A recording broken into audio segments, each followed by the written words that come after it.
महाविकास आघाडी सरकारच्या काळात उद्धव ठाकरे मुख्यमंत्री होते।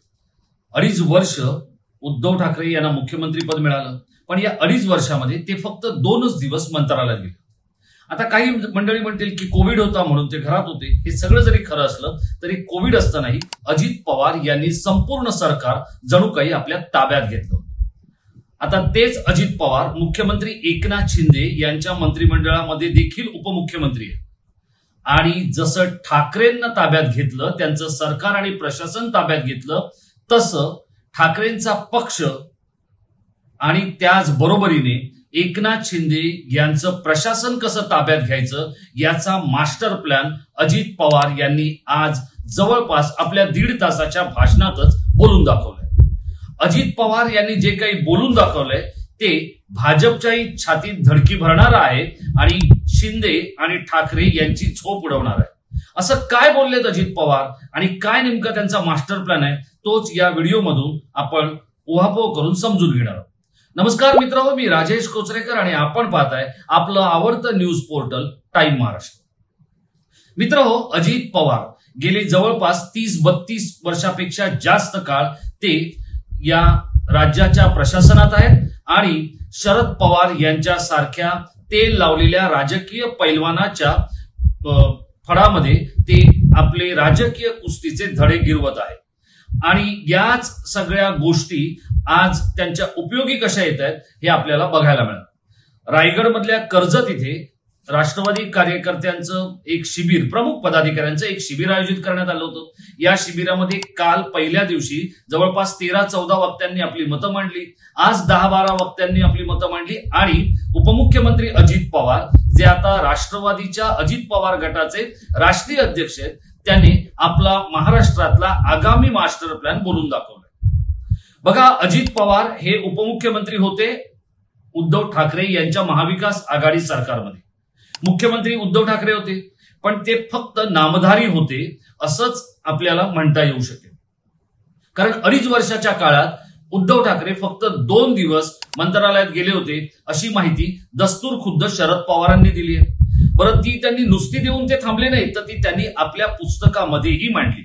तर अशा उद्धव ठाकरेंना ताब्यात घेणं, त्यांचं सरकार, प्रशासन, अधिकारी आणि एकूणच व्यवस्था ताब्यात घेणं हे अजित पवारांना शक्य झालं। आज अजित पवारांनी जो मास्टर प्लॅन बोलून दाखवलाय तो मास्टर प्लॅन जर आपण पाहिला तर येणाऱ्या काळामध्ये उद्धव ठाकरेंची शिवसेना, त्यातले आमदार खासदार कसे आपल्या ताब्यात येतील आणि त्याचबरोबर शिंदे यांनी जो पक्षाचा पसारा बनवण्याचा प्रयत्न केलेला आहे किंवा वाढवण्याचा प्रयत्न केलेला आहे त्यालाही कसं चेकमेट करता येईल आणि सरकारही कसं आपल्या ताब्यात राहील याचा मास्टर प्लॅन आज शरद पवार यांच्या या पुतण्याने बोलून दाखवलाय आणि जवळपास ठाकरे, शिंदे आणि थोडीशी फडणवीसांची झोपही अजित पवार उडवू शकतात आगामी काळामध्ये, याचे आज संकेत मिळाले। आपल्या जवळपास 1 तास 25 मिनिटाच्या भाषणामध्ये धुवाधार बॅटिंग केली अजित पवारांनी। त्यांनी सगळ्यात आधी कानपिचक्या दिल्या त्या आपल्या काही जवळच्या पदाधिकाऱ्यांना, त्यांनी जवळच्या पदाधिकाऱ्यांची मुद्दाम नावं घेतली। विशेषतः पुण्यावर त्यांचा फोकस होता। याचं कारणच आहे पुणे हे त्यांचं होम पिच आहे।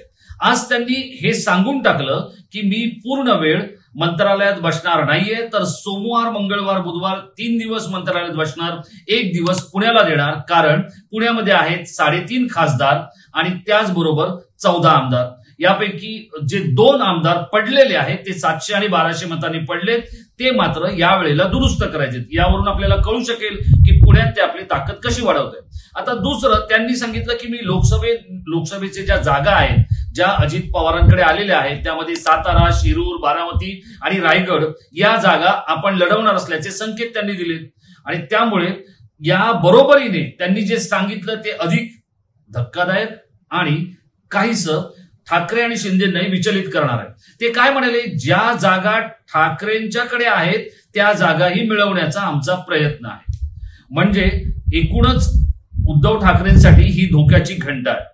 त्याबरोबर त्यांनी दुसऱ्या बाजूला आपले जे सगळे सेल आहेत त्या सेलच्या प्रमुखांना येत्या 31 डिसेंबर पर्यंत जर तुम्ही तुमचे पदाधिकारी निवडले नाहीत तर 1 जानेवारीच्या पहिल्या आठवड्यात मी तुम्हालाच बदलून टाकेन असा इशाराही दिलेला आहे। बघा, ज्यावेळेला एक पक्ष उभा राहत असतो किंवा एका पक्षाचं कामकाज सुरू असतं ते कार्यकर्त्यांवर सुरू असतं. अजितदादा पवार यांच्याकडे जे प्राधान्यक्रम आहेत अजितदादांना भेटण्याचे, म्हणजे उपमुख्यमंत्र्यांना भेटण्याचे, त्यामध्ये सगळ्यात पहिल्यांदा असतात मंत्री, कारण त्या मंत्र्यांकडेही इतर कार्यकर्ते आणि अधिकारी थांबलेले असतात, त्यांची प्रतीक्षा करत असतात. म्हणून अजितदादा पहिल्यांदा या मंत्र्यांना भेटतात, त्यानंतर आमदार खासदारांना भेटतात. आज त्यांनी एक नवी गोष्ट जाहीर केली, ती म्हणजे वेगवेगळ्या भागातले जे जिल्हाध्यक्ष असणार आहेत त्यांना प्राधान्याने ते भेटणार आहेत. यामुळे काय होतं, संघटनेतल्या एका प्रमुख पदाधिकाऱ्याचा आब वाढतो लोकांच्या नजरेमध्ये, लोकांच्या संग्रही, आणि त्यामुळे पक्षाचं काम अधिक गतिमान होतं. त्याच वेळेला त्यांनी दुसऱ्या बाजूला जिल्हाध्यक्षांचेही कान टोचलेत. ते असं म्हणालेत की मी तुम्हाला प्राधान्याने भेटतोय म्हणून दनादन कामं आणू नका, नेमकीच कामं आणा आणि ती करून घ्या. आता हीच गोष्ट मुख्यमंत्री एकनाथ शिंदे यांच्याकडे होत नाहीये. हे आपण या आधीच्याही काही व्हिडिओमध्ये मांडलेलं आहे आणि आजही आपल्याला ते मांडावं लागतंय. कारण एकनाथ शिंदे यांना आपल्या आमदारांची मर्जी संपादन करण्यासाठी किंवा आमदारांना वाईट वाटू नये म्हणून एकेका आमदाराची 15-15, 20-20 पत्र आजही सही केली जात आहेत. त्यावरती रिमार्क्स पडतायत, अधिकाऱ्यांना सूचना दिल्या जात आहेत, फोनवरून सांगितलं जात आहे, पण प्रत्यक्षात या सगळ्या गोष्टी तळापर्यंत झिरपत नाहीयेत. ही एकनाथ शिंदे यांची मुख्यमंत्री असूनही डोकेदुखी आहे. मुख्यमंत्री एकनाथ शिंदे यांचे चिरंजीव श्रीकांत शिंदे हे सध्या आपल्या मतदारसंघामध्ये प्रचंड ऍक्टिव्ह झालेत, कारण त्यांना कोणताही धोका पत्करायचा नाहीये आणि मागच्या 2 निवडणुकांपेक्षा या तिसऱ्या वेळेला रेकॉर्ड ब्रेक मतांनी जिंकून यायचे. त्यामुळे ते आपल्या मतदारसंघामध्ये व्यस्त झालेले आहेत. या सगळ्याचा फायदा आणि फटका हा एकनाथ शिंदे यांना बसतोय आणि तो अजितदादांमुळे अधिक बसेल. आता मित्रांनो, तुम्हाला सांगतो, या ज्या ग्रामपंचायतीच्या निवडणुका झाल्या त्यावेळेला एकनाथ शिंदे आणि अजित पवार हे आपल्या बरोबर असतानाही भाजपने मागच्या दरवाजाने काही उमेदवार, काही गोष्टी अशा केल्या की ज्याच्यामुळे भाजपची सत्ता आणि भाजपची ताकद वाढू शकेल याची खबरदारी भाजप घेत होतं. कारण भाजप स्वतः जे करेल ते सगळं सोहळ्याचं आणि त्यांच्या कामाचं असतं, पण ते दुसऱ्यांनी केलं तर ते मात्र भाजपच्या पचनी पडत नाही. आणि त्या न्यायाने अजितदादा हे स्वतः अधिक अलर्ट आहेत आणि त्यामुळेच त्यांनी राज्यातले जे सगळे त्यांचे प्रदेशाध्यक्ष आहेत, त्याचप्रमाणे जे जिल्हाध्यक्ष आहेत, यांना ऍक्टिव्ह केलं. दुसरी ताकद आहे ती महिलांची. महिलांच्या मध्ये राष्ट्रवादी काँग्रेसच्या अजितदादा पवारांच्या गटामध्ये अनेक मतमतांतर आणि मतभेद आहेत. हे काही लपून राहिलेले नाहीयेत. रुपाली चाकणकरांची असलेली महत्वाकांक्षा, आदिती तटकरेंचं मंत्रीपद, या सगळ्या गोष्टींचा जर आपण विचार केला तर आज अजितदादांनी आदिती तटकरे यांनाही खरी खोटी ऐकवायला, सुनवायला मागे पुढे पाहिलेलं नाही. तुमच्यातले मतभेद कमी करा आणि इतर युवतींना तुमच्या बरोबर घ्या असं त्यांनी सांगितलंय, कारण तुम्ही एकमेव प्रतिनिधी आहात. या सगळ्या गोष्टी होत असताना आज अत्यंत महत्वाच्या विषयावर त्यांनी भाष्य केलंय आणि ते कशाचं आहे तर ते आहे आरक्षणाच्या संदर्भातलं. सगळ्यात महत्वाचं म्हणजे आज अजितदादांनी हे जाहीर करून टाकलं की जात निहाय जनगणना व्हायला हवी, जी स्वातंत्र्यानंतर अद्याप झालेली नाहीये नजीकच्या काळामध्ये, आणि यानंतरच आरक्षणाचा जो काही प्रश्न आहे तो मार्गी लागू शकेल असं मोठं विधान त्यांनी केलेलं आहे. आज अजितदादा जे बोलले ते अजितदादा एक दक्ष राजकारणी, एक चांगला उपमुख्यमंत्री, एक चांगला संघटक, एक पक्षाचा प्रमुख, त्याचप्रमाणे अगदी तळापासून ते राज्याच्या मुख्यमंत्रीपदी झेप घेण्यापर्यंतची तयारी आणि लोकसभेत जाऊन आलेला खासदार, अशा वेगवेगळ्या बहुअंगी बाजूंनी अजितदादांनी आपली बाजू मांडली. पक्षातील कार्यकर्त्यांना उभारी देणारं, ऊर्जा देणारं त्यांचं भाषण होतं. त्याच वेळेला डोळ्यात अंजन टाकणारही त्यांचं हे भाषण होतं. त्यानंतर त्यांनी 5 जुलैला काय झालं, ऑगस्टमध्ये काय झालं, या सगळ्या गोष्टी आपल्या कार्यकर्त्यांना सांगितल्या. आणि त्याच बरोबरीने शरद पवार आणि सुप्रिया सुळे हे आपल्याशी कसं वागतायत हे कमीत कमी शब्दामध्ये आणि बोचऱ्या भावनेमध्ये त्यांनी उद्धृत करण्याचा प्रयत्न केला. आता आपण येऊया सगळ्यात मोठ्या गोष्टीकडे, ते म्हणजे बारामती. बारामतीमध्ये मी याआधी आपल्याला सांगितलं होतं की बारामतीमध्ये येणाऱ्या काळामध्ये सुप्रिया सुळे यांचा पराभव करण्याची योजना ही अजित पवार यांच्या डोक्यात सुरू आहे आणि अजित पवार यांची अत्यंत निकटवर्तीय व्यक्ती हीच इथून लोकसभेची निवडणूक लढेल असे संकेत आज अजित पवार यांच्याकडून मिळालेले आहेत.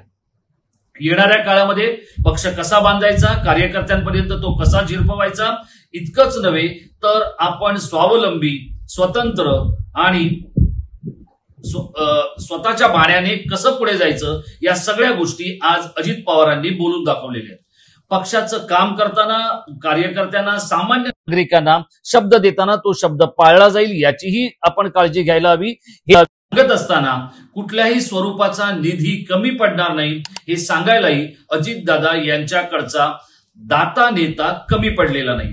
हे सगळं होत असताना याचा परिणाम नेमका कोणावर होऊ शकतो, तर 100% याचा परिणाम ठाकरेंवर होऊ शकतो आणि त्याचबरोबरीने तो एकनाथ शिंदे यांच्यावरही होऊ शकतो. अजितदादांनी या आधी ठाकरे मुख्यमंत्री असताना अख्खे ठाकरे आपल्या ताब्यात घेण्याचे, वश करण्याचे आणि आपल्याला हवं ते करण्याचा यशस्वी प्रयत्न केला. आता त्यांचा मुकाबला थेट एकनाथ शिंदे यांच्याशी आहे.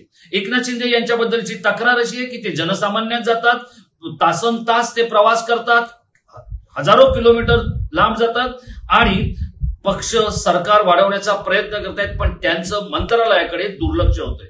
त्यांची प्रशासकीय अधिकाऱ्यांची जी टीम आहे ती कमकुवत आहे. ती त्यांचा आदेश, त्यांचे संदेश, त्यांच्या सूचना जितक्या ताकदीने आणि प्रभावाने मानायला हव्यात तेवढ्या मानत नाहीये, असं अधिकाऱ्यांमध्ये कुजबूज आहे. आता याच गोष्टी अजितदादांच्या पथ्यावर पडत आहेत आणि त्यामुळे अजितदादा जर 3 दिवस मंत्रालयात बसणार असतील तर एकनाथ शिंदे यांना देखील आपली रणनीती बदलावी लागेल. नाहीतर जे ठाकरेंचं झालं आणि ठाकरेंच्या वाट्याला आलं तेच अजित पवार एकनाथ शिंदेच्या वाट्याला आणण्यासाठी मागे पुढे पाहणार नाहीत. कारण हे ते अजित पवार आहेत ज्यांनी आपल्या काकांच्या तालमीत तयार होत राजकीय कुस्तीचे एकापेक्षा एक सरस पट किंवा एक सरस अशा चाली शिकून घेतल्या, आत्मसात केल्या. तेच अजित पवार आता स्वतः या राज्याचा प्रमुख होण्याच्या दिशेने निघालेले.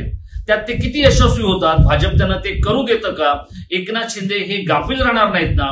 आणि या सगळ्या गोष्टी समोर येत असताना एकनाथ शिंदे आणि अजित पवार या 2 मराठा नेत्यांचा मुकाबला येणाऱ्या काळात कसा रंगणार आहे हे देखील तितकंच औत्सुक्याचं असणार आहे. आपल्याला काय वाटतं, मुख्यमंत्री असलेल्या ठाकरेंना अक्षरशः काबूत ठेवण्यामध्ये अजित पवारांना यश मिळालं, तसं यश त्यांना एकनाथ शिंदेच्या बाबतीत येईल का? अजित पवार ज्या वेगाने आणि ज्या पद्धतीने वाढू पाहत आहेत, भाजप त्यांना वाढू देईल का? आपलं जे काही मत असेल ते आपण आमच्या इनबॉक्समध्ये व्यक्त करा आणि असेच काही महत्वाचे व्हिडिओ पाहण्यासाठी, समजून घेण्यासाठी आपण टाइम महाराष्ट्राला सबस्क्राईब करा. हा व्हिडिओ आपण शेवटपर्यंत पाहिला त्याबद्दल आपल्याला खूप खूप धन्यवाद.